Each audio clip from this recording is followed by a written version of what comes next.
মিথ্যা প্রতিশ্রুতি। আমি আছি, আমি যতদিন থাকবো তোমার কোনো কিছু হবে না। আমি যতদিন বেঁচে থাকবো তোমারই থাকবো। আমি যতদিন বেঁচে থাকবো তোমাকে দান করব, তোমাকে টাকা দেবো, পয়সা দেবো, সহযোগিতা করবো, এ করব, ও করব। সব মিথ্যা প্রতিশ্রুতি। একমাত্র এই প্রতিশ্রুতি দেওয়ার মালিক হলো মা ও বাবা।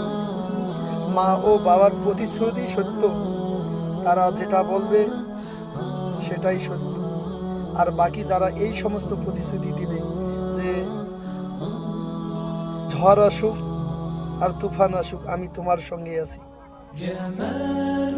তোমার টাকা লাগুক আর যাই লাগুক আমি তোমাকে দিব, তোমার বিপদে আমি তোমার সামনে দাঁড়াবো, আমি থাকতে তোমার কোনো কিছু ভয় নেই, এই সমস্ত কথা, এই সমস্ত প্রতিশ্রুতি একমাত্র মা বাবাই দিতে পারে এবং মা বাবাই রাখতে পারে। আর বাকি কেউ এই প্রতিশ্রুতি রাখতে পারে না, সব ধোঁকাবাজ।